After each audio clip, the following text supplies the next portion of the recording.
ሰላም እንዴት ናችሁ? የነጅሆም ኩኪንግ ቤተሰቦች ቤዛ ክፍል 86ን ይዤላችሁ መጥቻለሁ። ላይክ፣ ሸር፣ ሰብስክራይብ በማድረግ እስከ መጨረሻው አብረውን ይቆዩ። ዛሬ እንግዲህ ዶክተሩ ወንድሜ ታሟል በማለት ወደ ቤቱ ሊጠይቀው ሄዶ ነበረ። ድንገት ሳሚና ሱራፌል ቁጭ ብለው ያወራሉ። በር ሲከፈት ይደነግጣሉ። እንዴ ምን ልትሆን መጣህ? ይለዋል ሳሚ በመናደድ። ተረጋጋ፣ ወንድሜ ታሞ እንዴት ያስችለኛል? ወንድሜን ለመጠየቅ ነው ይለዋል።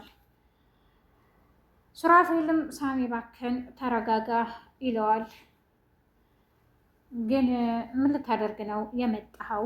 በማለትም ይጠይቀዋል። አንተን ልጠይቅህ ነው ቤቴ ድረስ የመጣኸው ይለዋል። እንዴ ይህን ደግሞ ቤት አረከው እንዴ?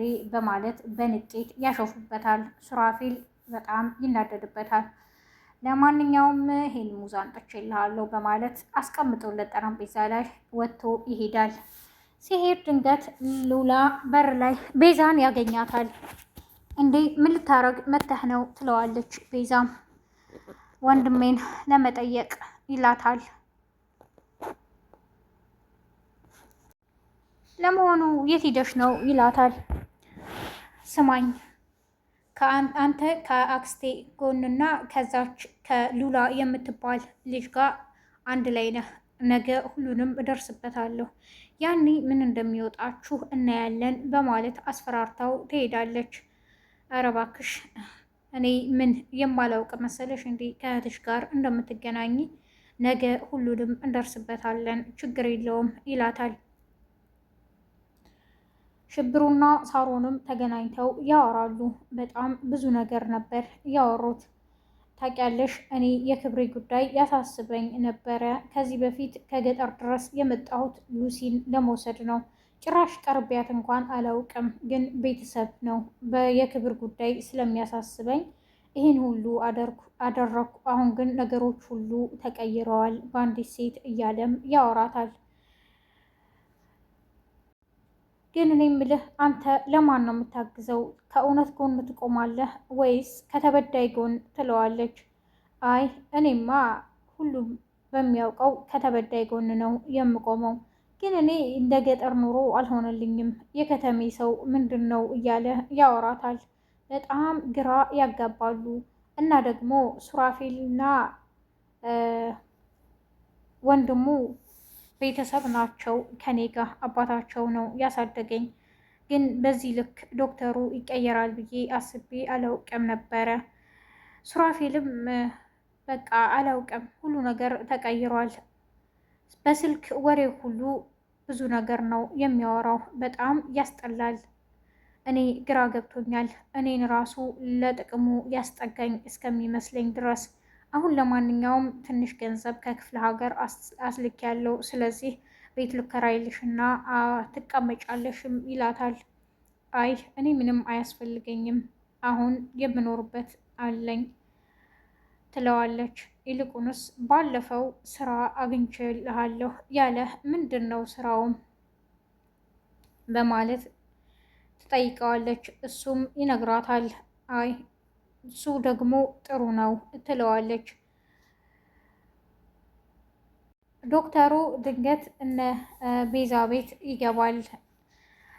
ቤዛ ከሸዋር ወጥታ ቁጭ ብላ ስለነበረ ትደነግጣለች። እሱም አይ ልመለስ ይላታል። ችግር የለውም ትለዋለች።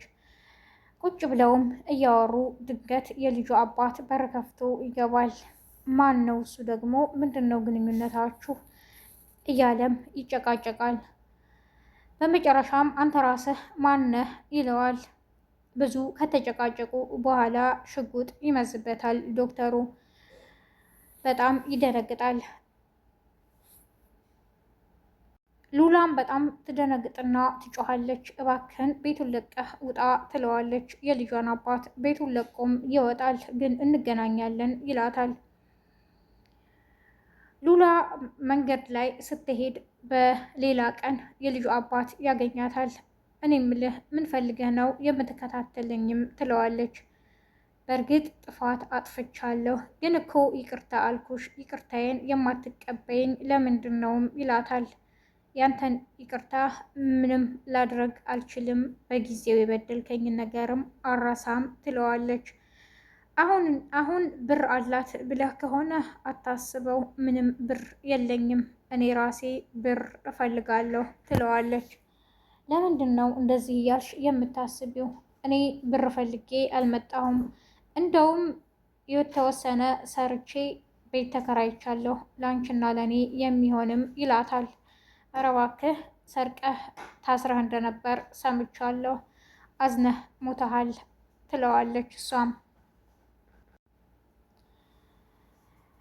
ዶክተሩ ወደ ሽብሩ በመደወል ዛሬ ስራህን መጀመር አለብህ ይለዋል። ከሳሮን ጋር እያወሩ ስለነበር ለሳሮን ያወራውን ሁሉም ይነግራታል።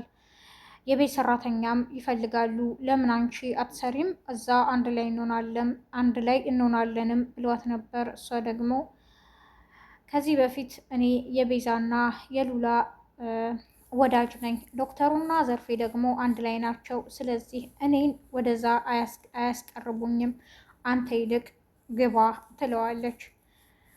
ሉላ ከልጁ አባት ጋር መንገድ ላይ ስትጨቃጨቅ ሽብሩ ያገኛታል። ሽብሩ ድንገት ወደ ተቀጠረበት ወደ እነሱ ቤት ስራ እየሄደ ነበር እና ከዚህ በፊት አውቃለሁ ማነህ ትለዋለች።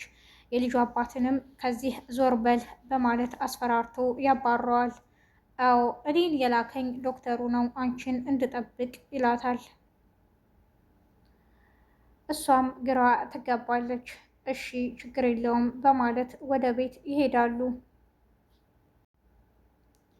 አይገርምህም ዛሬ ገና ጥበቃ እንደሚያስፈልገኝ እያለች ሉላ በስልክ ዶክተሩን ታወራዋለች። እሱም አንቺንና ዘርፌን የሚጠብቃችሁ ባለፈው ያልኩሽ ወደ ቤታችሁ መጥቷል እያለ ይነግራታል። ሳሚና ሳሮን ቁጭ ብለው ይመካከራሉ። በእርግጥ ሉላ የገባችበት ጉድ በጣም ያሳዝነናል። ቢሆንም ግን እኛ ነገሮችን እንደጀመርን መጨረስ አለብን። የቤዛና የሱራፌል ህይወትም ወደ ቀድሞ መመለስ አለበት እያሉ ይመካከራሉ። ሳሚ ከዚህ በፊት እጅህ አለበት ትለዋለች። አዎ ለሁሉም እጅ አለበት፣ አሁን ግን በደንብ ነው የምገባበት ይላታል። በቃ ነገሮችን እንዴት ማድረግ እንዳለብን እየተመካከርን እናደርጋለን በማለትም አውርተው ይጨርሳሉ። የዛሬው ክፍል ይህን ይመስል ነበር። በቀጣይ ክፍል እስከምንገናኝ ነጅሆም ኩኪንግን ላይክ፣ ሸር፣ ሰብስክራይብ በማድረግ አብራችሁን ስለቆያችሁ አመሰግናለሁ። በያላችሁበት የዓለም ዳርቻ ሰላማችሁ ይብዛ። መልካም ቀን ባይ